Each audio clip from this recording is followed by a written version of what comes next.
रंगभूमि में राम, उस राजाओं की सभा में वे दोनों रघुकुल मणि इस प्रकार सुशोभित हो रहे थे मानो शरद काल के दो चंद्रमा नक्षत्र रूपी राजाओं के मध्य शोभायमान हो।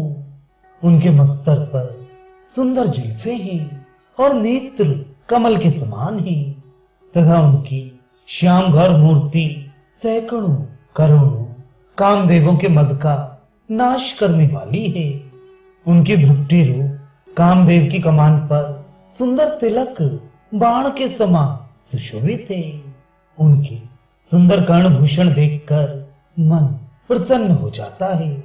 उनकी नाक, ठोड़ी, कपोल, होंठ और दांत सुंदर हैं तथा शरत काल के चंद्रमा की निंदा करने वाला उनका मुख स्वभाव से ही मन को हरने वाला है।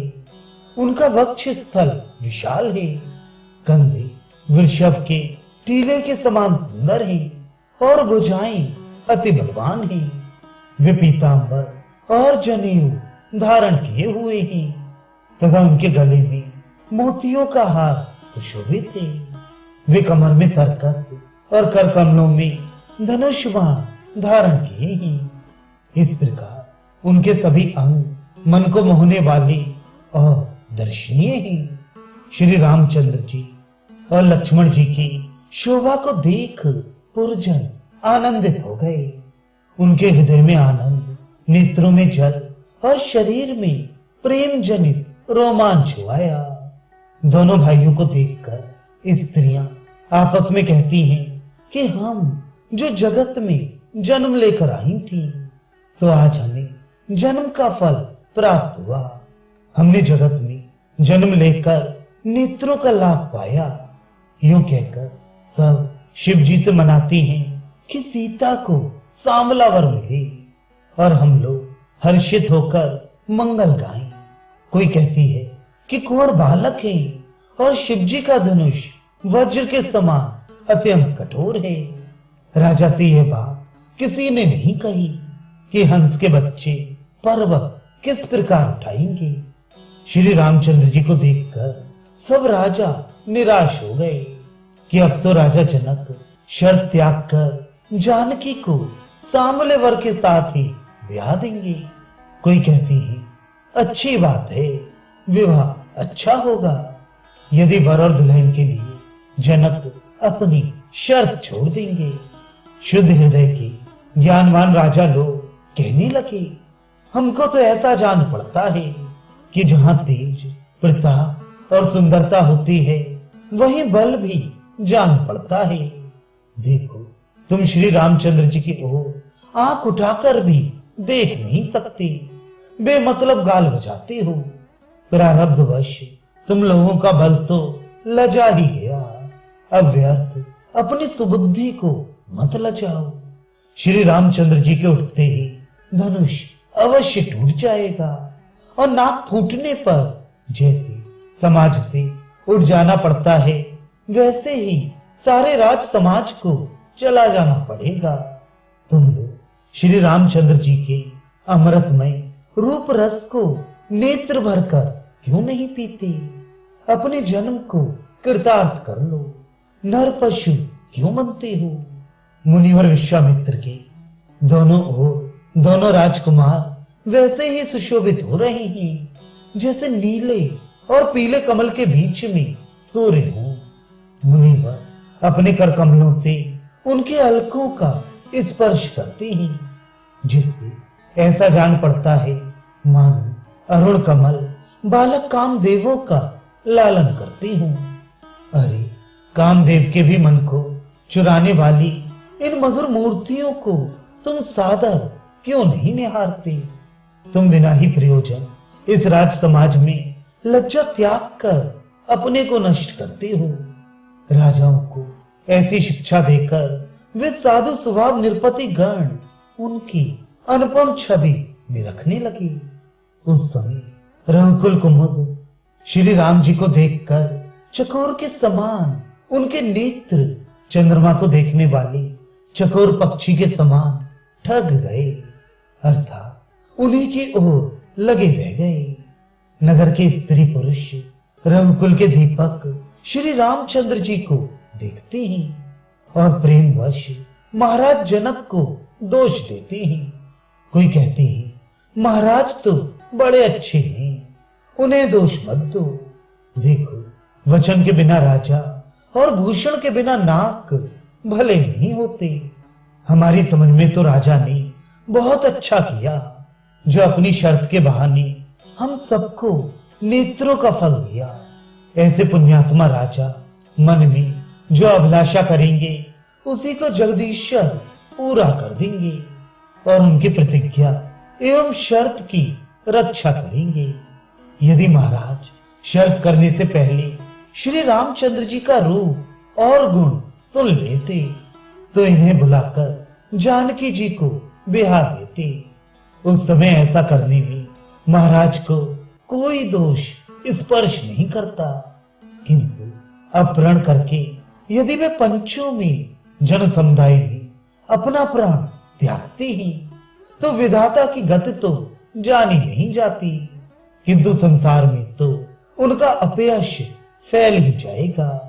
अब भी श्री रामचंद्र जी अवश्य धनुष चढ़ाएंगे और उनके विवाह उत्सव में त्रिलोकी मंगल गान करेगी। इस समय राज महिलाएं झरोखे से लगकर झांक रही हैं और बात करते समय उनके दांत इस प्रकार चमक रहे हैं जैसे बिजली। उनके दांत ऐसे जान पड़ते हैं मानो बिजली चमक रही हो। वे कामनियां अपने रूप से रति के मद का निरादर करती हुई शोभा पा रही हैं। सखियों ने सुनैना जी को मुनि के समीप दोनों कुमारों को दिखलाया। उनकी छवि देख उनका मन मोहित हो गया। श्री रामचंद्र जी की अत्यंत अलौकिक शोभा को देख जानकी जी की माता प्रसन्न हुई और मन ही मन कहने लगी कि कहां धनुष और कहां ये कुमार। वहां विधाता की गति बड़ी विपरीत है। सखियों से प्रिय वचन कहकर रानी सोचने लगी कि कहां शिव जी का कठोर धनुष और कहां ये सुकुमार मूर्ति। यदि विधाता श्री रामचंद्र जी को हमारे नेत्रों का अतिथि ना बनाता तो अंत में राजा का कोई दोष ना देता। अब तो असमंजस की बात हो गई, कुछ कहते नहीं बनता।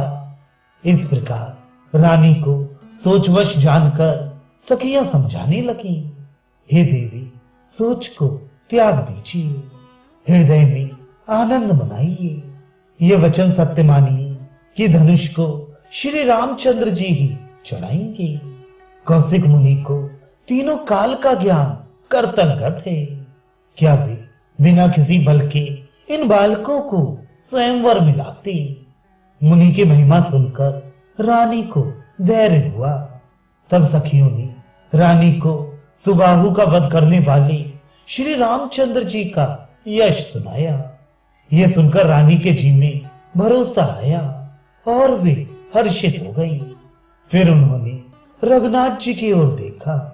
इससे उनका मन प्रेम से आकर्षित हो गया। राजा रानी और प्रवासी लोग श्री रामचंद्र जी की ओर देख रहे हैं। वे बार बार मनोहर मनोरथ रूपी कलश भरते हैं और उसे खाली कर देते हैं, अर्थात आशा और निराशा के झूले में झूल रहे हैं। धनुष को देखकर वे क्षण क्षण में मनोरथ रूपी कलश को भरते और खाली करते हैं और वे श्री रामचंद्र जी को देखकर सोच करते हैं। समस्त स्त्री पुरुष हर्ष और विषादवश हृदय में शिव जी को संकुचित करते हैं, अर्थात प्रार्थना करके उनसे यह मनाते हैं कि श्री रामचंद्र जी उन्हीं का धनुष तोड़ने में समर्थ हों। तब महाराज जनक की आज्ञा पाकर कुलगुरु शतानंद जी जानकी जी को ले आए। उस समय रूप राशि श्री जानकी जी को देखकर सब लोगों ने नेत्रों का फल पाया। श्री जानकी जी के सुंदर शरीर में मंगलमय विवाहोचित वस्त्र और आभूषण सुशोभित हैं। उन्हें देखकर मूर्ख राजा लोग मोहवश मोहित हो जाते हैं रूप की राशि श्री जानकी जी जिस ओर स्वभाव से ही निहारती हैं, उसी ओर मानो कामदेव नील कमल के बाणों की झड़ी लगा देता है।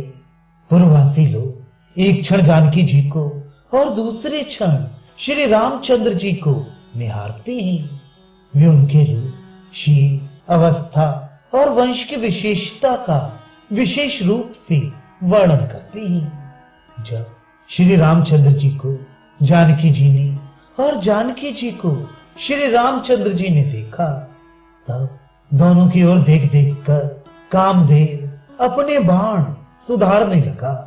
श्री रामचंद्र जी और जानकी जी परस्पर प्रकट होते हुए प्रेमानंद को छिपाते हैं, मानो वे अपने हृदय में एक दूसरे के गुणगण रूपी स्तंभ को स्थिरता पूर्वक गाड़ते हैं। श्री रामचंद्र जी और जानकी जी की अवस्था का समय भी स्वभाव से ही शोभायमान है, मानो इस समय यौवन रूपी राजा छवि रूपी नगरी में प्रवेश करना चाहता है। उस शोभा का वर्णन नहीं किया जा सकता, उसे तो देखने से ही मन प्रसन्न होता है। क्या गूंगा अमृत पान करके उसके स्वाद को कह सकता है? तब बंदी जनों ने महाराज जनक की शर्त को स्पष्ट करके सुनाया। उसे सुनकर राजा लोग जोश में आकर उठे, परंतु कोई शकुन नहीं बना। जब राजाओं को शुभ शकुन नहीं मिला, तब वे बहाना बनाकर बैठ गए। उनमें से कोई धनुष देखने के लिए गए, और जैसे बंदर नारियल को टटोल कर छोड़ देता है, वैसे ही वे सब धनुष को टटोल कर सिर नीचा करके बैठ गए। कोई कोई बड़े जोश में आते हैं, परंतु सत्पुरुषों के वचनों के समान धनुष टाले नहीं टलता। इस प्रकार राजा नहुष के समान उनके बुद्धि और बल सबके देखते देखते बरबस क्षीण हो गए।